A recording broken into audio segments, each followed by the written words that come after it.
में आपने अपने आसपास के स्थानों पर प्लांट्स और एनिमल के साथ साथ बहुत सारे लिविंग थिंग्स देखे होंगे, लेकिन कुछ ऐसे भी लिविंग थिंग्स होते हैं जिन्हें बिना यंत्र की सहायता से केवल आंखों से नहीं देखा जा सकता है। इन्हें माइक्रो ऑर्गेनिज्म कहते हैं। उदाहरण के लिए आपने देखा होगा कि किस तरह बरसात के मौसम में नम ब्रेड या रोटी सड़ने लगती है और इसकी सतह सफ़ेद काले धब्बे से ढक जाती है। इन्हें ध्यान से देखने पे हमें काले रंग के राउंड टाइनी स्ट्रक्चर्स दिखाई देती हैं। क्या आप जानते हैं कि ये स्ट्रक्चर्स क्या हैं और ये कहाँ से आई हैं? और इन्हें हम कुछ एक्टिविटी की सहायता से समझते हैं।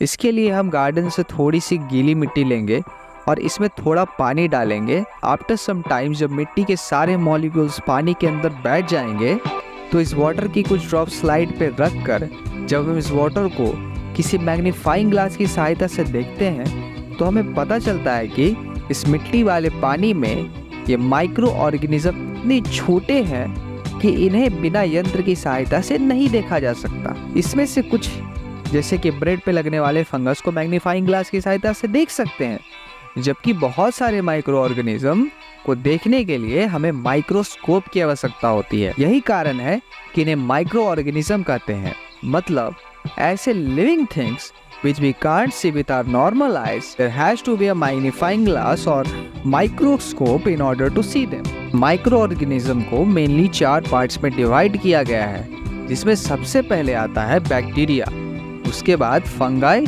फिर आते हैं प्रोटोजोआ और कुछ अलगाए।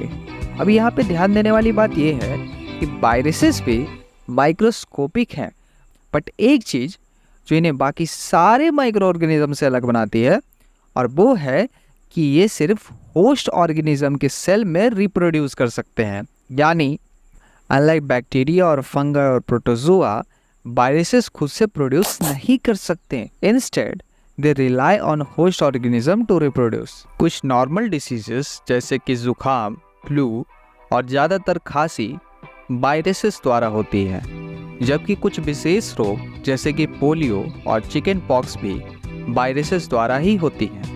इनमें से कुछ सूक्ष्म जीवों के बारे में हम क्लास 6 और 7 में पढ़ चुके हैं। ये माइक्रो ऑर्गेनिज्म हर तरह के इन्वायरमेंट में पाए जाते हैं। ये जमा देने वाली ठंड से लेकर सूखे गर्म रेगिस्तान तक हर प्रकार की परिस्थिति में जीवित रहते हैं। ये मरुस्थल एवं दलदल में भी पाए जाते हैं। ये मनुष्य सहित सभी जंतुओं के शरीर के अंदर भी पाए जाते हैं। कुछ माइक्रो ऑर्गेनिज्म जैसे कि फंगस दूसरे जीवों पर आश्रित रहते हैं, जबकि कुछ जैसे कि अमीबा स्वतंत्र रूप से पाए जाते हैं। ये माइक्रो ऑर्गेनिज्म हमारे जीवन में एक बहुत महत्वपूर्ण भूमिका निभाते हैं। इनमें से कई हमारे लिए फायदेमंद तो कई बीमारियों का कारक है। अगर उपयोग की बात करें तो इनका उपयोग अनेक उद्देश्यों जैसे कि ब्रेड, केक और दूध से दही बनाने में किया जाता है। साथ ही साथ इनका उपयोग प्राचीन काल से ही शराब बनाने में करते आए हैं। उदाहरण के लिए ये ऑर्गेनिक वेस्ट जैसे कि सब्जी के छिलके, एनिमल रिमेन्स तथा मल का अपघटन कर प्रकृति को साफ एवं स्वच्छ रखते हैं। आप क्लास 7 में पढ़ चुके हैं कि कैसे ये माइक्रो ऑर्गेनिज्म दूध को दही में बदल देते हैं। दही में अनेक माइक्रो ऑर्गेनिज्म पाए जाते हैं, जिसमें लैक्टोबैसिलस नामक बैक्टीरिया प्रमुख है। यह दूध में रिप्रोड्यूस कर इन्हें दही में बदल देते हैं। माइक्रो ऑर्गेनिज्म पनीर, अचार के साथ साथ अनेक फूड आइटम्स बनाने में सहायक हैं। बड़े स्तर पर अल्कोहल, शराब एवं एसिटिक एसिड के उत्पादन में माइक्रो ऑर्गेनिज्म का उपयोग किया जाता है। इसे हम एक एक्सपेरिमेंट करके समझते हैं। जब भी हम बीमार पड़ते हैं तो हो सकता है कि डॉक्टर हमें कुछ एंटीबायोटिक टैबलेट्स, कैप्सूल या इंजेक्शन दे। इन मेडिसिन्स का मुख्य स्रोत माइक्रो ऑर्गेनिज्म है। यह माइक्रो ऑर्गेनिज्म बीमारी पैदा करने वाले माइक्रो ऑर्गेनिज्म को नष्ट कर देते हैं एवं उनकी वृद्धि रोक देते हैं। इस प्रकार के मेडिसिन्स को प्रतिजैविक अथवा एंटीबायोटिक कहते हैं। इन दिनों एंटीबायोटिक का उत्पादन एक बड़ी मात्रा में बैक्टीरिया और फंगस से किया जाता है। ये 1992 की बात है जब अलेक्जेंडर फ्लेमिंग अपने लैब में बैक्टीरिया डिसीजेस के उपचार के ऊपर काम कर रहे थे। सडनली उन्होंने देखा कि उनके प्लेट पे थोड़ी सी हरी फंगस की बूंदें हैं जिसकी मौजूदगी बैक्टीरिया के वृद्धि को रोक रही है। वास्तव में यह कई हानिकारक बैक्टीरिया को मार डाल रहा था। इससे पेनिसिलिन नामक फंगस तैयार हुआ। जब रोगकारक माइक्रो ऑर्गेनिज्म हमारे शरीर में प्रवेश करते हैं तो उनसे लड़ने के लिए हमारा शरीर कुछ एंटीबॉडीज़ बनाता है। हमारा शरीर यह भी याद रखता है कि अगर वही माइक्रो ऑर्गेनिज्म हमारे शरीर में दोबारा प्रवेश करे तो उनसे कैसे लड़ा जाए।